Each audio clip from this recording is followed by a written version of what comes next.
చాలా మంది పిల్లలు ఏం చేస్తారంటే దారిలోనే ఇందులో ఏరు పప్పలు కొనుక్కుంటారు, అవునా కదా? అలా చేయొచ్చు మనం?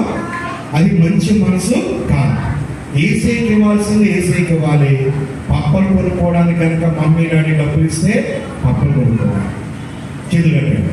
అయితే ఇక్కడ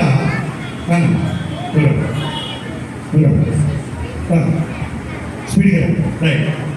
నీవు కనుక పైకి మంచి మనసుతో ఏసైలో ఏసైకి ఇవ్వాలి. ఇలా ఇస్తే నిలబడు,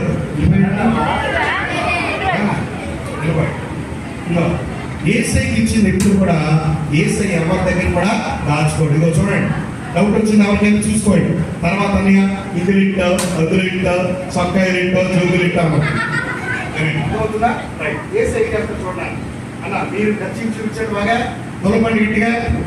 రైట్ రైట్. ఇప్పుడు అలా ఏసైకి ఇస్తే ఏసై ఏం చేస్తారంటే మీరు చాలా జాగ్రత్తగా వినాలి. వింటేనే మ్యాజిక్ వస్తే, లేకపోతే మ్యాజిక్ రాదు. ఏసై ఏం చేస్తారంటే పిల్లలు చెప్పండి, ఆబ్రకి దాబ్రా ఆబ్రకి ఆబ్రా సూపర్ మ్యాన్. పిల్లలు ఏసై ఏం చేస్తాడో తెలుసా? ఏసై మళ్ళా తిరిగి ఇచ్చేస్తాడు. ఏసై తిరిగి ఇచ్చేయగానే ఏసై ఎంత చేస్తాడు తెలుసా? ఇదిగో 10 రూపాయలు ఇచ్చాడు ఏసయ్య, మరలా నీకు ఎన్ని ఇచ్చాడు చెప్పండి? 10 రూపాయలు ఇచ్చాడు.